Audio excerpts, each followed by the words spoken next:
মুসা আলাইহিস সালামের পায়ের মধ্যে একবার একটা লাল পিঁপড়া কামড় দিছে। এই সাইজের যে লাল পিঁপড়া গুলো কামড় দিলে খুব আরাম লাগে না? কেমন লাগে?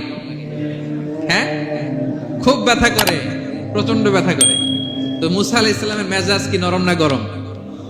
খুব তাড়াতাড়ি রেগে যেতেন উনি। এক এক নবীর এক এক অ্যাট্রিবিউটস ছিল, হ্যাঁ, এক এক বৈশিষ্ট্য ছিল। উনি অনেক রেগে যেতেন। উনি থাপ্পড় মেরে একবার ফেরাউনের বাবুর্চিকে দুনিয়া থেকে শেষ, এক থাপ্পড়, এত শক্তি। সেই বুখারীতে এসেছে মালাকুল মাউতকে মারছিলেন একটা। ওই যে ছোটবেলা থেকে মারার অভ্যাস, ছোটবেলায় কার গালে দিছিল জানে না বোধহয়? ফেরাউন। অন্যায় দেখলেই ছোটবেলায় ফেরাউনের গালে দিছে একটা, বড় হয়ে ফেরাউনের বাবুর্চির একটা, এরপরে মালাকুল মাউতকেও একটা। এর কারণ মালাকুল মাউত আবার মালাকুল মাউতের মতো আসেনি, মানুষের আকৃতিতে এসেছিল।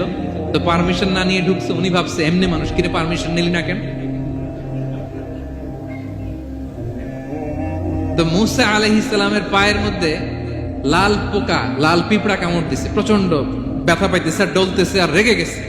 রেগে তাকায় দেখে এদিকে লাল পিঁপড়ার বাসা, যে পা দিয়ে ডলে সবগুলোরে মেরে ফেলছে। তো ঘটনাটা ছিল মুসা আলাইহিস সালাম আল্লাহকে জিজ্ঞেস করছিলেন এই ঘটনাটা আল্লাহ কেন ঘটাইছে। আল্লাহকে জিজ্ঞেস করছিলেন, আল্লাহ আযাব যখন কোন এলাকায় পাঠান তখন তো শুধু জালিমরাই মরে না, ভালো লোকগুলাও তো মারা যায়। তো এই আযাবে ভালো লোকগুলা কেন মরে? আল্লাহ উত্তর দেয় না, এই ঘটনা ঘটাই দিচ্ছে। পিঁপড়া যখন কামড় দিছে রেগে সবগুলো মেরে ফেলছে। আল্লাহ বলে, মুসা কামড় দিছিল কয়টা? কয় আল্লাহ একটা। তো ওগুলোর মার লাগেন।